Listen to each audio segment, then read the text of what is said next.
हो चाहे कांग्रेस हो चाहे ममता बनर्जी हो, महिलाओं का विपक्ष उनका उत्पीड़न करती है, उनके नहीं चाहती है। आज महिलाएं इसीलिए इनका पुतला फूकते जिगा विरोध हो रहे।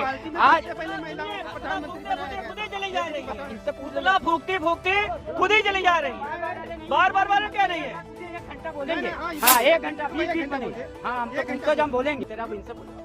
और भैया क्या नाम है? अरे भैया क्या यार, तुम जब भारतीय जनता पार्टी वाले जब बोलते हैं, अभी इन्होंने माननीय अखिलेश यादव जी को क्या कहा कि तेल लगाने जा रहे हैं हिंदू के।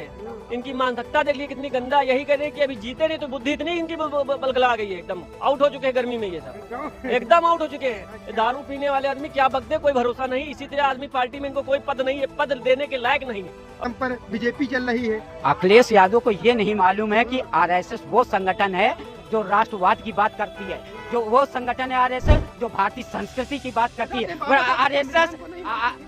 आरएसएस वो संगठन है जो भारत माता को विश्व गुरु बनाना चाहती है। आरएसएस के बारे में वो क्या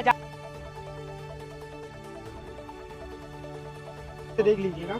नमस्कार, आप देख रहे हैं मेरा भारत 24/7। मैं इसमें लखनऊ में हूं और हम सबसे पहले एक वही मुद्दा जो गर्मी गर्मा चल रहा है और समाजवादी पार्टी के मुखिया श्री अखिलेश यादव ने आज बीजेपी विधायक से मेदांता हॉस्पिटल में मुलाकात की, उसी मुद्दे पर मैं बात करूँगा। सर पहले आप अपना परिचय दीजिए। अनिल पटेल जी। पटेल जी, ये आज अखिलेश यादव जी ने मेदांता हॉस्पिटल में बीजेपी विधायक गए थे, उस पर आप क्या कहना चाहेंगे? अब जब देख रहे हैं हताशा और निराशा में डूबे हुए हैं माननीय अखिलेश यादव जी। अखिलेश यादव जी के साथ आज उत्तर प्रदेश का पिछड़ा वर्ग उनके हाथ से निकल गया है, दलित समाज उनके हाथ से पूरी तरह से निकल गया है। जिस तरह से उनकी सरकार 2014 में 17 के पहले थी, जो गुंडागर्दी हुआ करती थी, पिछड़ों के साथ उत्पीड़न हुआ करता था, दलितों की जमीनों पर कब्जा हो जाया करता था, दलितों की बहन बेटियों को उठा लिया जाता। आज उत्तर प्रदेश में चाहे माननीय हिंदू हृदय सम्राट माननीय योगी आदित्यनाथ जी की सरकार है, ना कोई गुंडा बचा है, ना कोई माफिया बचा है। उनकी सरकार में, अखिलेश की सरकार में अतीक अहमद, मुख्तार अंसारी 20-20 गाड़ियों से राइफल लेके निकलते थे। यही लोग पिछड़ों को और दलितों को उत्पीड़न किया करते थे। आपने सुना है हरदोई कांड के विषय में? सुना है? पिछड़े समाज से आते हैं, शिल्पी कुशवाहा जी का हत्या कर दी जाती फोड़े से, तो योगी सरकार कहाँ चली गई? आज जब जो सरकार आ गई है, जो उत्तर प्रदेश के अंदर जो पिछड़ा और दलित वर्ग है, आज भारतीय डबल इंजन सरकार के साथ है, आज मोदी जी के साथ है, आज योगी आदित्यनाथ के साथ खड़ा हुआ है, तो आज इनकी जमीन खसक गई है। आज पिछड़े वर्ग की महिलाएं, जिस तरह से महिला बिल जो आया था, नारी बंधन अधिनियम, वो महिलाओं का था। आज पिछड़े वर्ग की महिलाएं, चाहे समान वर्ग की महिलाएं हो, चाहे दलित वर्ग की महिलाएं हो, उन लोगों ने जिस तरीके से सदन के अंदर बाइकाट किया है विपक्ष ने, आज इनका बाइकाट महिलाएं कर रही हैं। आज जो है महिला, वो आज हवाई जहाज भी उड़ा रही, आज ट्रेन भी चला रही, वैज्ञानिक भी हैं, डॉक्टर भी हैं, लेकिन उनको सदन में आम महिला, हाँ तो मोदी जी क्या कह रहा हूँ, उन्होंने लाया, अरे उनके लिए आया है। तो जब वो होने लगा तो ये सब विपक्ष उसका विरोध करने लगे। 1996 में आया था ये विपक्ष सब, बीच में ना कूदो। हाँ बोलो, हाँ बोलो। अभी कल मोदी जी ने हरदोई जा रहे हैं गंगा एक्सप्रेस का उद्घाटन करने, और वहीं पर बगल में कांड शिल्पी कुशवाहा का हुआ है, फावड़े से काट कर हत्या कर दी गई है।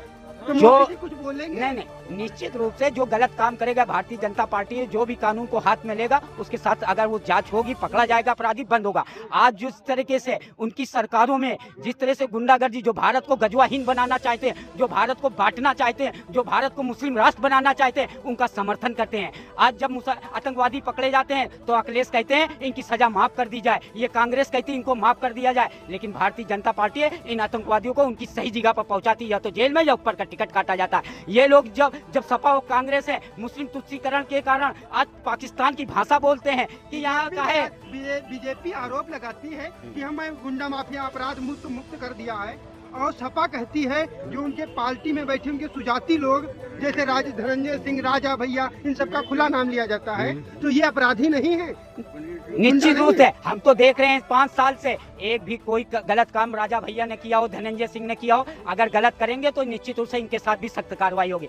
आदमी अगर कानून को हाथ में लेगा, लोकतंत्र में कोई भी हो, उसके साथ सख्त कार्रवाई करती है भारतीय जनता पार्टी। वो सबका साथ, सबका विकास, सबके विश्वास के आधार पर भारतीय जनता पार्टी काम करती है। इसी कारण उत्तर प्रदेश में लगातार भारतीय जनता पार्टी जीत रही है, और 2027 में समाजवादी पार्टी 27 सीट भी नहीं पाएगी। ये लोग खाली मुस्लिम तरफ तुष्टीकरण की राजनीति करती है, आतंकवादियों का समर्थन करती है, भारत माता की जय बोलने में इनको कष्ट होता है, वंदे मातरम बोलने में इनको कष्ट होता है। ये ऐसी पार्टी को निश्चित रूप से भारत की जनता अब निकाल चुकी है। आज सारा हिंदू समाज, सनातन समाज, चाहे पिछड़ा हो, चाहे दलित हो, चाहे अपर हो, एक माला के रूप में हो गया। तो आज अखिलेश यादव जा रहे हैं कि कैसे पिछड़े दल की महिला ने उनका पुतला जला दिया है। आज ये दलितों के पास जा रहे हैं, लेकिन ना कोई दलित रह गया, ना कोई पिछड़ा रह गया है, सब हिंदू समाज एकजुट हो गया है। तो अब इनकी हालत खराब है। ये इनको सिर्फ मुसलमानों की बात करें, आतंकवादियों की बात करें, जो भारत माता की मुर्दाबाद बोलते हैं, उनके साथ खड़े हो गया। आज हिंदू समाज इनको वोट देने वाला नहीं है। 2027 में इनको समाजवादी पार्टी को 27 वोट भी नहीं मिलेगी। और वो कहते हैं, अखिलेश यादव जी कहते हैं,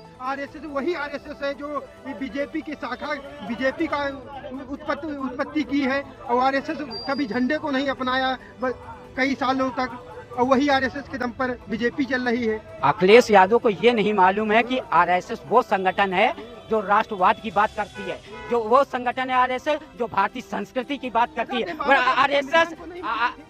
आरएसएस वो संगठन है जो भारत माता को विश्व गुरु बनाना चाहती है। आरएसएस के बारे में वो क्या जानेंगे, उसके लिए उसके जाना पड़ेगा, भारत की बात करना पड़ेगा, भारतीय संस्कृति की बात करनी पड़ेगी, हिंदुत्व की बात करनी पड़ेगी। ये तो सिर्फ पाकिस्तान की बात बोलते हैं। ये लोग पाकिस्तान की विचारधारा से प्रभावित हैं। निश्चित रूप से हिंदुस्तान और क्या, हिंदुस्तान की बात करनी पड़ेगी। अखिलेश यादव की जमीन खत्म हो गई, और जब मानो उनके साथ मानो होता आ जाता है। जो मानो की बात करे, जो भारत को गजवा हिंद बनाना चाहेंगे, उनके साथ हम मानो की बात करेंगे। जो भारत को टुकड़ा करना चाहेंगे, हम मानो की बात करेंगे। जो आईएसआई के साथ रहेंगे, हम उनके अनुसार चाहे। ऐसे लोगों की सजा या तो जेल में या तो ऊपर का टिकट काटा जाएगा। ये है आरएसएस।